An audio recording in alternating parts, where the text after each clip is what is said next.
and welcome to Wired Differently Inside the Neurodivergent Mind.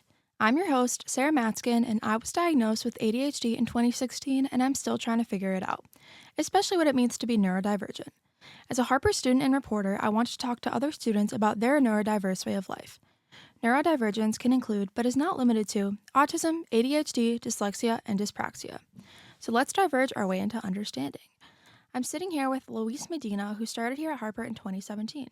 He has autism as well as a speech impediment, and he's majoring in special education. So thanks for meeting with me, Luis. Do you kind of want to talk about areas of neurodivergent that you have? Yes, I can. My name is Luis, obviously, and I have autism. On the more specifically on the high functioning aspect of the spectrum of autism, and my secondary is speech impediment. To be honest, I didn't really know I had autism until my mom told me when I was like 8 or so. Because from my earliest memory, she showed me this paper pamphlet of and then she was using her finger like this, and that pamphlet is like, "Oh, you have this," and it says autism is work. So therefore, I didn't know. I knew I had it, but I didn't know what it was in general. Yeah.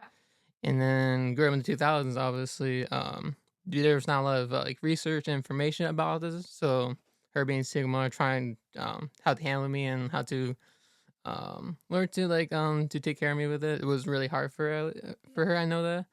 And then obviously speech therapy and therapy, cover out of pocket kind of thing. And then speech impediment, it's kind of segregated just because it kind of affects how my speech really, my words, or I call it my little nickname. I call it like autocorrect because sometimes I'll try to think of a word first that's similar, but it's not exactly, but it sounds of it for some reason. So did you think like you had autism at all, or was it kind of your mom telling you? It was kind of like on my own kind of thing because she told me I had it. I just didn't know what. I was still like naive, so I didn't know anything. But while I was going to high school, I saw this little paper. It says autism has no cure or medication for it. When I first saw it, my reaction was like, "Oh, really? It kind of sucks." And obviously, so I was like, "Okay, I kind of had that in my mind." And then I was kind of like struggling, to be honest, just like socially, mentally, emotionally, obviously. And then I was I was really quiet for a long time. I was just socializing, obviously with switching schools and starting over again. It's like starting over again, getting to know people, obviously.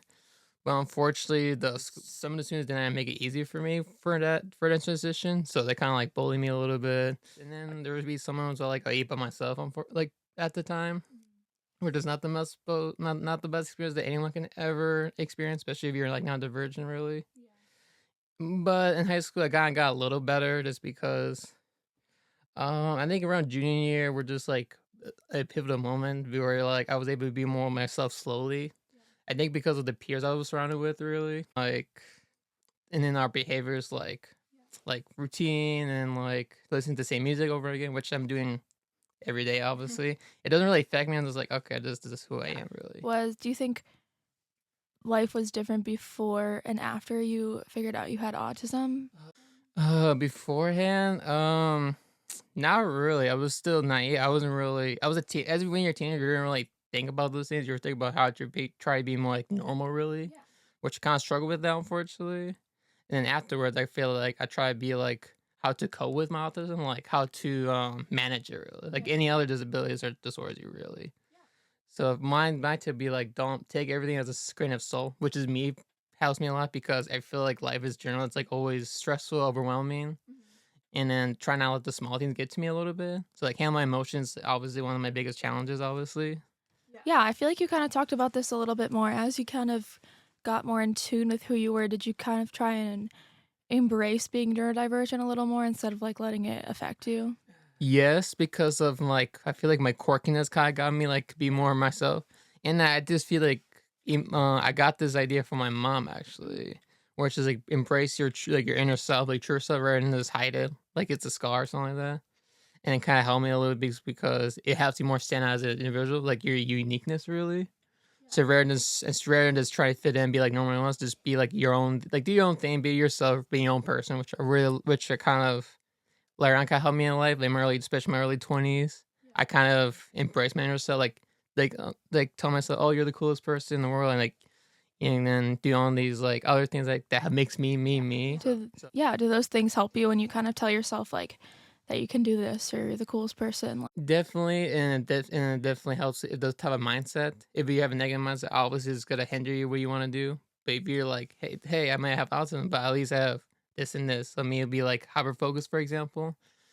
You can give me like many times as one, but if I have the good right amount of focus, I can actually get it done. Actually, I see. Are there any major challenges you face or have faced with autism or things that you kind of had to work through? it is an ongoing process, really. So one of the challenges I'm currently facing right now is just this is just for me, but sleeping like sleeping schedules. So it could depend, like it could be it could be slow, but it could be a lot energetic, really. And so it helps me kind of like I might stay like later until then. It kind of depends really how I'm feeling. I could be really um well like still have a lot of energy, but yet not able to go to sleep. I could be tired, but not also not go to sleep. So it kind of irritates me. So have you done a lot of research about being neurodivergent or autism just on your own? Yes, and then yes, and also it's maybe a on continuing thing because since as a teacher and also being now divergent individual, I kind of want to learn more about other disabilities because so like ADHD, it's like for example ADHD, I'm still interested in that disorder, just because it's like the polar opposite of autism. Instead of routine, you guys are more spontaneous, more energetic, and more like out like but I feel like they still kind of go through the same like challenges like depression and like like this life in general, emotions. So it's like di- different disability, but same challenges. I would feel like Do you think learning about it kind of makes you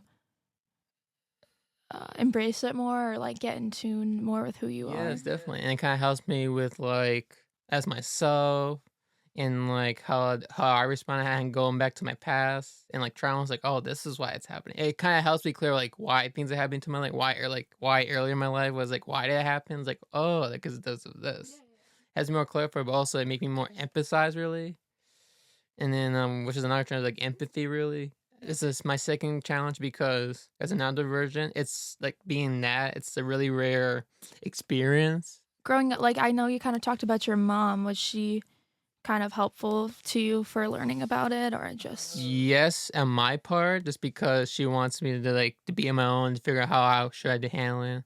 And obviously she's really proud of me that just because she's really emphasis of gave me that tough love and be more like and then how she grew up like on survival really, like to learn how your own, be more independent, which I'm really grateful for that. I know you kind of talked about a little that you want to be a teacher. Do you want to talk about how you kind of figured that out or like what that means to you to become Actually, this kind of reminds me of a moment where, like, it was more of I call it unexpected calling. I quote this from another student because I did a introduction to discussion board for students with disabilities for that class. Just because how I was describing it was like it was not meant to be in my career, but it was kind of like oh, it's kind of something related to my personality really. Originally I wanted to become a math teacher actually. Just because I had a passion for math, and then I was really good at it. Just because, only because I'll credit this again my mom. She helped me with staying late at night. At seventh grade, helped me with my math homework and all that stuff. And then because of that, I got like the opportunities. So, like for example, while I was in high school and senior, I was able to do like quantum literacy like it's a Harper class, but I did it in high school like a senior year. So I was really grateful for that actually. What kind of changed his special ed was around my first semester at Harper, 2017. I know a long time, right? I just took a break really, just become a teacher in general, just do my general eds like like English, science, math, whatever. Um, the idea of becoming special ed was just I was kind of reflecting, it's like, man, maybe do special ed, why not? It's kind of I want to do something with teaching, but special education. And then just because the main reason why I want to do is produce such ed because I wanted to become a bigger role model, like a good role model like for my community really. So like it's like like Martin Luther King for like African Americans and then Caesar Chavez for Mexicans, so like, something like that. I know that's a little big on me, but like try and become like a big role model for them. yeah. I guess what would you say to somebody who's newly diagnosed with a neurodivergency or like I was kind of confused about it since you I feel like have come into your own and learned a lot about it? my my greatest advice would say like just do your thing, like just be your own person, really. Because it's only good as it you can try be fit in with other kids, but if it does not really work for you, then I would suggest like you need some alone time. That's how my life has been like a lot of loneliness and like and then a lot of alone time. Just because again, when I was like being bullied and then being and then new students, I kind of didn't want to be social at that point, so that's why I became introverted at that because of that my personality really. Say you're like still pretty introverted or As of recently, not really actually. I kind of need it used to become a full personality because of my experiences and the trauma and I didn't really, and then and then all the healing I gotta do. As of late, like 2023, 2024, I kind of became less introverted. I mean, I still have my like my free time, my like and then that, but I feel like I've been kind of more normal so because I think because of that feeling, like I no longer I that feeling where like I'm an outsider, it's kind of diminished really. So it's no longer there anymore. divergent? Like, how has Harper supported you? I did a lot of like comparing, analyzing my life like to the early 2000s to like today, and I was like, man, things were not as things where I used to be. Like the students, they here at Harper more inclusive, more friendly. They don't really judge you like on first hand like back then I was. Like where I was compared, I was being ignored and really like get invited to things really back in my early times really. And no, I just kind of like trying to I was being more observant around like in today's community really, especially at Harper really.